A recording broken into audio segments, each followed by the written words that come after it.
총세 후보자 또 입교 후보자 여러분, 세례 교육을 맡게 된 세례 담당 권종혁 목사라고 합니다. 안산제일교회 세례식 또 입교식을 준비하기 위해서 또 결단하신 여러분들 진심으로 환영하고 축복합니다. 여러분들께서 어떠한 사정으로 이렇게 세례를 받고자 결단하셨는지는 정확하게 알지 못하지만 여러분들의 결정과 함께 더 중요한 것은 우리 주님의 인도하심이다. 그렇게 저는 고백을 합니다. 이왕에 주님께서 여러분들 인도하셨으니 여러분들께서 이번 세례교육 잘 참여하셔서 세례교인이 무엇인지 또 기독교인이 된다는 것이 무엇을 의미하는지에 대해서 자세히 살펴보시고 또 여러분들 나름대로 정리하실 수 있는 그런 기회가 될 것이라고 확신합니다. 그래서 여러분들 사전에 미리 드린 교재가 있어요. 그 교재, 여러분들 지금 보시는 이 교재 잘 준비하시고 함께 저와 같이 세례교육에 떠나보도록 하겠습니다. 세례의 의미에 대해서 먼저 알아봐야 되지 않겠습니까? 여러분 교재에 4페이지 12번 문항을 보시면 세례의 의미에 대해서 다음과 같이 설명해 주고 있습니다. 같이 한번 읽어볼까요?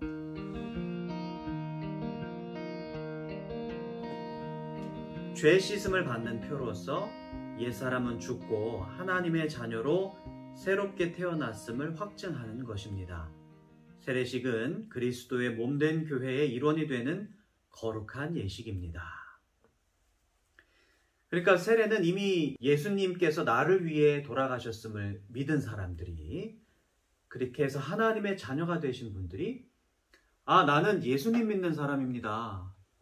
나는 예수님이 십자가에서 흘린 피로 내 죄를 다 씻어주셔서 완전히 새로운 사람이 된 그런 사람입니다. 라고 하는 것을 교회 앞에서 고백하는 그런 예식이고요. 또 교회는 그 사람이 그렇게 교회 앞에서 고백할 때 맞습니다. 이 사람은 새 생명을 입은 교회 멤버, 우리의 교인이 맞습니다. 라고 확증하는 그런 예식입니다. 이 예식이 바로 세례 예식이라는 거예요. 교회가 물로 세례를 베풀 때 원래는 요단강 같이 흐르는 물에 몸을 푹 담갔다고 합니다. 그래서 물에 담그는 것은 옛사람이 죽는 것을 상징하고 다시 물에서 나옴으로써 새 사람이 되는 것을 상징한다고 합니다. 하지만 여러분들께서는 세례 받으실 때 이렇게 성부와 성자와 성령의 이름으로 3번 물을 찍어 바르게 되실 것입니다. 보혈로 씻긴다는 것을 상징하지요. 중요한 건 이 세례가 교회가 베푸는 거룩한 예식이다. 이 사실입니다. 교회가 베푸는 예식이다. 그러니까 좀 번거로운데 그냥 내가 집에 가서 물 떠놓고 3번 이렇게 찍어 바르면 안 되나요? 물도 셀프인데 세례도 셀프 가능하지 않을까요? 아닙니다. 세례는 거듭 강조하지만 교회가 베푸는 성례, 거룩한 교회의 성례다. 이렇게 볼 수가 있습니다. 교회가 베푼다라고 하는 것이 무슨 의미일까요?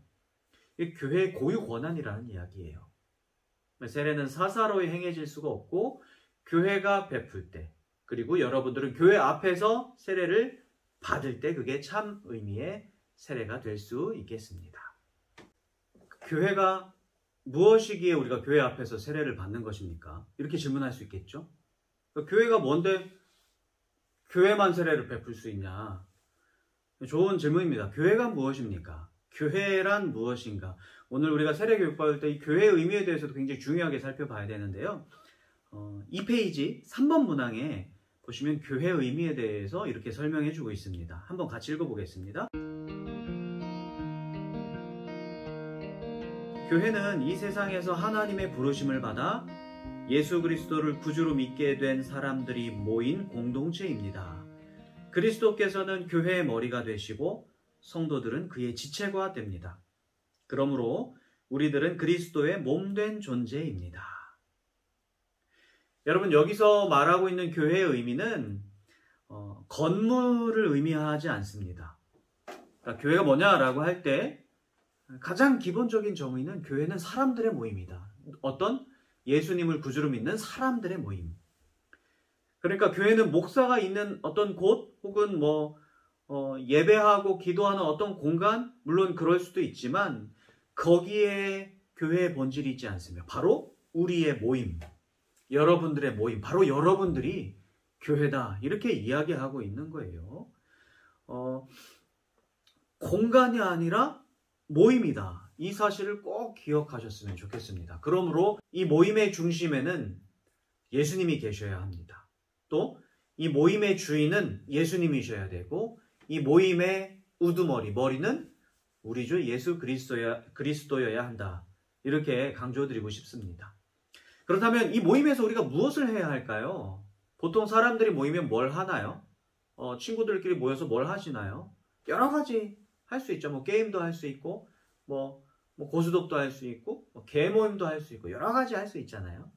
그런데 사람들의 모임인 이 교회에서는 모여서 무엇을 하느냐? 이거 굉장히 중요한 질문이지 않겠습니까? 그 질문에 대해서 6번 문항이 대답해 주고 있습니다.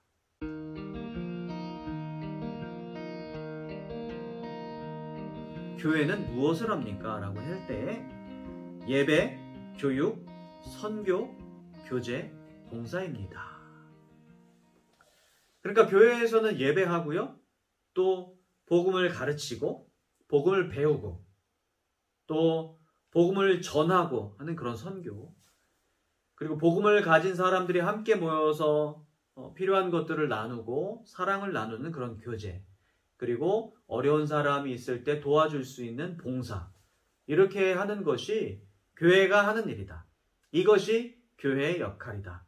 이것이 세례를 받고 교회가 된 여러분들이 하실 일이다. 이렇게 말할 수가 있겠습니다. 이 모든 것들이 다 교회에서 하는 일들 다 소중한데요, 가장 중요한 것은 예배입니다.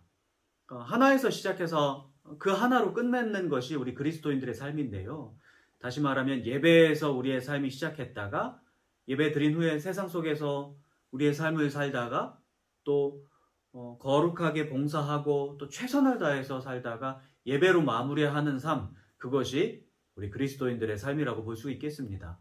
어떻게 하는 게 예배인가? 무엇이 있어야, 어떤 구성 요소들이 있어야 예배라고 할 수 있겠는가? 이렇게 우리 질문할 수 있겠죠. 그러니까 예를 들어 어떤 사람은 이렇게 이야기하기도 해요. 나 교회 가지 않고 나는 예배 혼자 드렸다. 명상하면서 내가 해야 할 일들을 한번 쭉 생각하고 돌아보면서 하나님 생각했다. 나 예배 드렸다. 이렇게 생각할 수 있거든요. 근데 이거는 참 예배는 아닌 것 같아요. 진짜 예배가 무엇인지, 그 예배 안에 꼭 들어가야 하는 구성 요소가 무엇인지에 대해서 9번 문항이 답변해 주고 있습니다. 예배에는 이런 요소가 있어야 돼요. 찬양, 기도, 신앙 고백, 봉헌, 성경 말씀, 설교, 그리고 모임. 먼저 찬양인데요. 찬양은 사실 그냥 교회에서 혹은 기독교인들이 부르는 그런 노래, 그거에만 만족하지 않습니다. 더욱 정확하게는 찬양이라고 하는 것은 우리가 하나님을 높여드리는 우리의 고백이에요. 그냥 우리의 마음에서 즐거워서 흥얼거리는 그런 우리 기독교인의 생활에 대한 그냥 노래가 아니라 가장 중요한 요소는 누구를 높인다? 하나님을 높인다. 그것이 찬양의 본질입니다. 이 고백을 곡조에 맞춰서 함께 같이 부르는 노래가 찬양이에요. 예배에는 반드시 하나님을 높이는 일이 포함되어야 합니다. 자, 두 번째는 기도입니다. 기도란 무엇입니까? 15번 문항에서 답변해 주고 있어요. 제가 한번 읽어볼게요. 기도는 예수님의 이름으로 우리의 소원을 하나님께 아뢰는 하나님과의 영적 대화입니다. 이것은 내 뜻은 버리고 하나님의 뜻을 발견하고 순종하려는 것입니다. 여러분, 우리는 하나님이 도와주시지 않으면 단 한순간도 살아갈 수가 없습니다.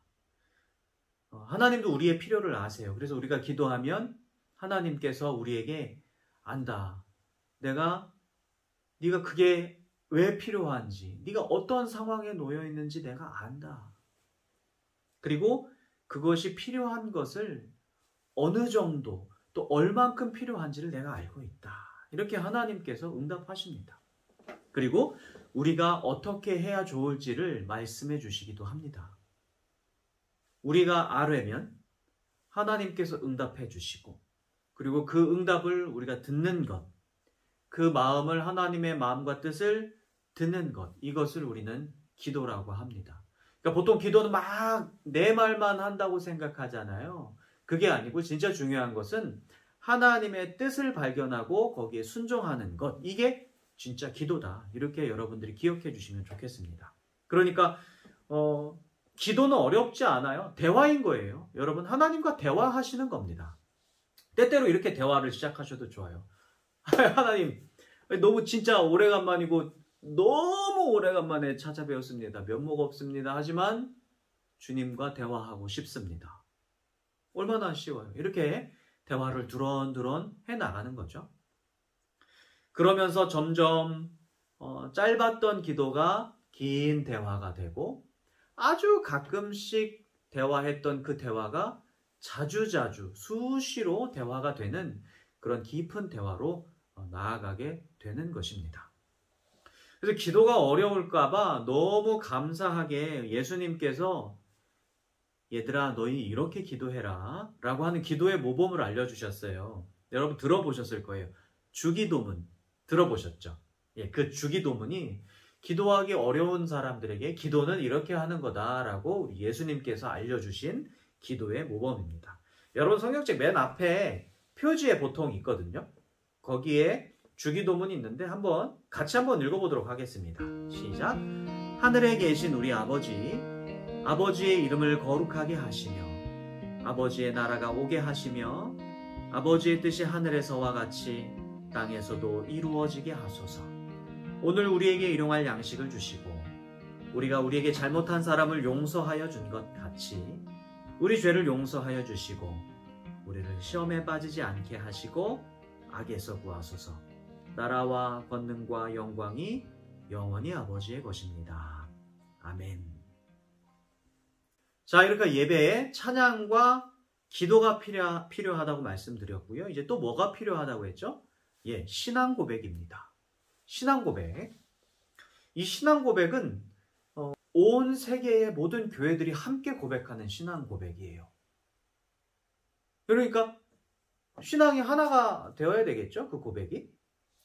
온 세계 그리스도인들이 모두 공통으로 고백하는 신앙 고백. 이 신앙 고백은 대략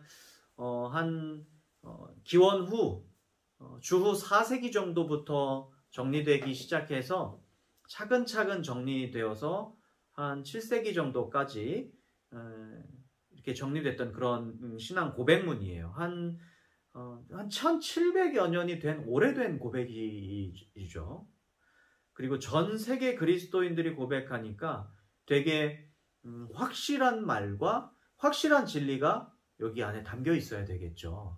그것을 우리는 사도신경 이렇게 부릅니다. 마찬가지로 성경 앞에 실려 있습니다. 여러분들 뭐 예배 때마다 사도신경 많이 읽어보셨죠? 우리도 한번 이 고백이 우리 모든 그리스도인들의 고백이라는 점을 생각하고 보면 또 새롭게 우리에게 나아가요. 다시 한번 같이 읽어보겠습니다. 시작. 나는 전능하신 아버지 하나님 천지의 창조주를 믿습니다. 나는 그의 유일하신 아들 우리 주 예수 그리스도를 믿습니다. 그는 성령으로 잉태되어 동정녀 마리아에게 나시고 본디오 빌라도에게 고난을 받아 십자가에 못 박혀 죽으시고 장사된 지 사흘 만에 죽은 자 가운데서 다시 살아나셨으며 하늘에 오르시어 전능하신 아버지 하나님 우편에 앉아 계시다가 거기로부터 살아있는 자와 죽은 자를 심판하러 오십니다. 나는 성령을 믿으며 거룩한 공교회와 성도의 교제와 죄를 용서받는 것과 몸의 부활과 영생을 믿습니다. 아멘. 자, 이렇게 우리가 찬양과 기도와 신앙 고백, 그 다음에는 봉헌이 필요합니다. 네 번째는 봉헌입니다. 봉헌이라는 말의 뜻은 받들어 드린다라고 하는 뜻이거든요. 그러니까 시간도 드리고 물질도 드리고 우리의 재능도 드리고 우리의 드릴 수 있는 모든 것들은 우리가 구별해서 드리는 것, 마음을 다해. 이걸 우리 봉헌이라고 합니다. 자, 봉헌에 대해서는 6페이지 21번 문항에서 잘 답변해주고 있어요. 한번 같이 읽어보시죠. 봉헌은 우리가 가진 물질과 생명이 모두 하나님께로부터 온 것임을 고백하며 하나님이 베풀어 주신 은혜에 감사하는 마음으로 하나님께 드리는 예물입니다.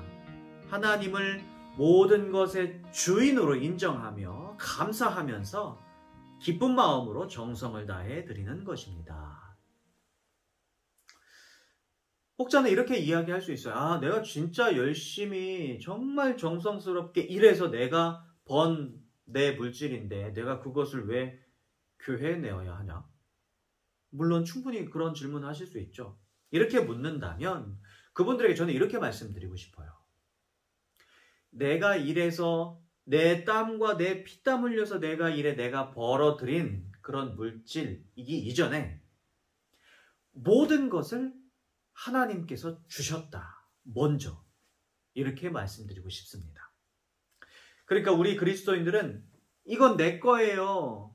이게 아니라 이 고백으로부터가 아니라 하나님 나에게 다 주셔서 감사합니다.